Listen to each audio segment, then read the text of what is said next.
মদত দেওয়ার মাধ্যমে, বিচার না করার মাধ্যমে, নীরব থাকার মাধ্যমে মূলত তিনি সেই সন্ত্রাসী হামলারই নীরব সম্মতি জ্ঞাপন দিয়ে যাচ্ছেন। যে নীরব সম্মতির কারণে ছাত্রদল একের পর এক বেপরোয়া কার্যক্রম শুরু করেছে, একের পর এক সংঘাতমূলক কার্যক্রম শুরু করেছে, সন্ত্রাসীমূলক কার্যক্রম শুরু করেছে। আমাদের হৃদয়ে ব্যথা লাগে। আমরা কোন দেশে বসবাস করছি? এ কোন দেশ, যেই দেশে 2 সহস্রাধিক শহীদ রক্ত দিয়েছে? 24-এর পরে, 5 আগস্টের পরে যে নতুন দেশ পেয়েছি, যেখানে এখনো উপরওয়ালার নির্দেশে মামলা নেওয়া হচ্ছে না। এটা কোন দেশ?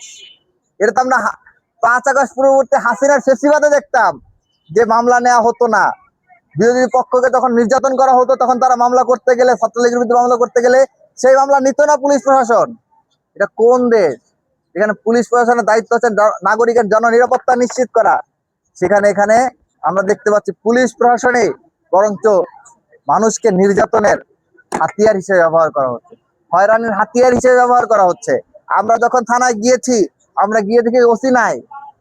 তারপরে আপনার আমরা দীর্ঘক্ষণ বসেছিলাম, ওসির কোনো অস্তিত্ব আমরা খুঁজে পাইনি। মামলা করতে গেলে আমরা, আমাদের সাংবাদিক বন্ধুরা কয়েক দফায় গিয়েছে, প্রায় 2 দিন বা 3 দিন তাদের মামলা গ্রহণ করা হয় নাই। অথচ এটা একটা কগনিজেবল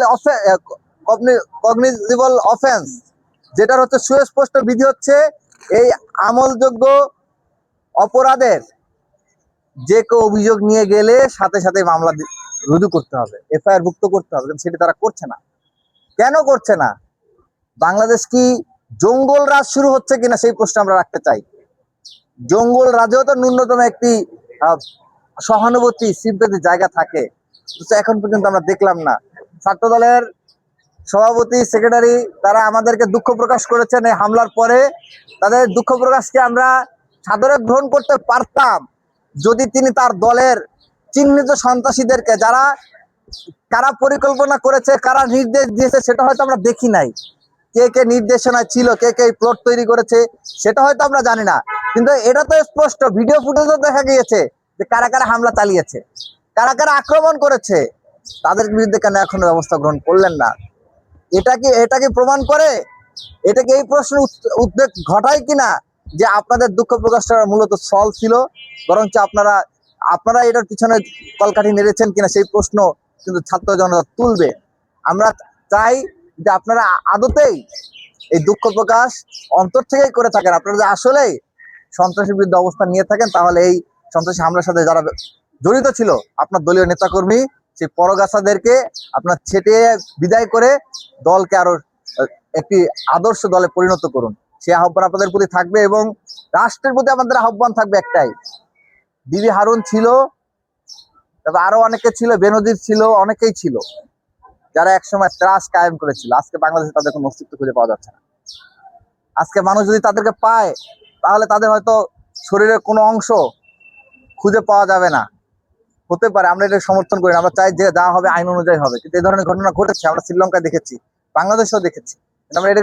আমরা চাই প্রত্যেকটা বিষয়ে আইন অনুযায়ী ডিলিংস হোক, আইন অনুযায়ী প্রত্যেকের বিচার হোক। আজকে আপনারা তাদের থেকে শিক্ষা গ্রহণ করুন। আজকে তাদের অস্তিত্ব খুঁজে পাওয়া যাচ্ছে না। আজকে যিনি স্বরাষ্ট্র মন্ত্রণালয়ের সচিব আছেন, স্বরাষ্ট্রমন্ত্রী আছেন, তারপরে একসময় যিনি স্বরাষ্ট্রমন্ত্রী ছিলেন আসাদুজ্জামান খান কামাল, তিনি আছে কোথায়? তারপরে ডিএমপি কমিশনার আগে যিনি ছিলেন, তিনি আছে কোথায়? বেনজির কোথায়? বিবি হারুন কোথায়? তাদের থেকে আপনার শিক্ষা গ্রহণ করুন এবং তাদের থেকে শিক্ষা নিয়ে সুন্দর একটা বাংলাদেশ বিনির্মাণে কাজ করুন। মামলাটা গ্রহণ করুন, বিচার করুন, দেশে সুশাসন প্রতিষ্ঠা করুন। এই জন্য আপনাদের বেতন দেওয়া হয়েছে।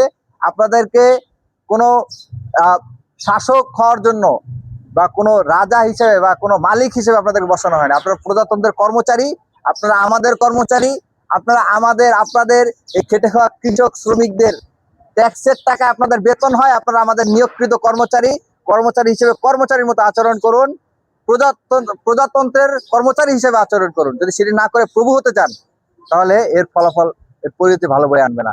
আমরা আমাদের মামলা নেওয়ার প্রতিবাদে আমরা লিগ্যাল নোটিশ পাঠিয়েছি। আপনারা দেখেছেন, লিগ্যাল নোটিশ ইতিমধ্যে আমরা পাঠিয়েছি এবং 5টা জায়গায় আমরা লিগ্যাল নোটিশ দিয়েছি যে তারা কেন মামলা নেয় নাই, এবং সেই বিস্তারিত কারণগুলো আমরা এখানে লিখে আইন অনুযায়ী, আইনের যে বিষয়গুলো রয়েছে সেই অনুযায়ী আমরা আইনি পদক্ষেপের দিকে এগিয়েছি।